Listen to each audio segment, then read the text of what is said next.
Jonlar, agar sizlar ham bolajoningizdan xatni qildirgan bo'lsanglar yoki xatni qildirmoqchi bo'lsanglar, aynan mana shu narsani bilib olishinglar kerak. Videoni oxirigacha ko'rib, o'zingizlarga saqlab olinglar va eng yaxshi vaqt bolani vaqtliroq xatni qildirish deb o'ylayman men. 3 ta bolali ona sizlarga tavsiya qiladi. 2 ta o'g'lim bor.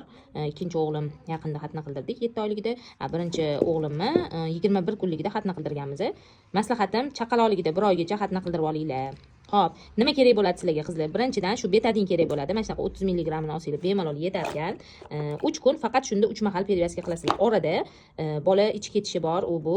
Agar shunaqa ichi kelib qolsa, yana yuvib, bemalol yuvaverasizlar. Yuvmay qo'yish kerak emas. Bu katta xato bo'ladi.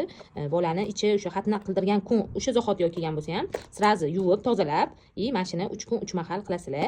3 kundan keyin yana 5 kun mana shu bepantendan qilasizlar. Buni qanaqa qilasizlar qizlar? E'tibor beringlar. Ham o'sha xatni bo'lgan joyiga yaxshilab quyasizlar. Pampersiga ham quyasizlar. Pampersini qatiga, bulbuliga tegib turadigan joyiga quyib qo'yishinglar kerak. Bepantenni ham xuddi shunaqa 3 kun buni 3 mahal qilganinglardan keyin bepantenni ham xuddi shunaqa 3 kun qilasizlar. Qizlarjonlar, 3 mahal qilasizlar. Foydali bo'lgan bo'lsa video, buni sunnat qildirmoqchi bo'lgan tanishinglarga yuborib qo'yinglar.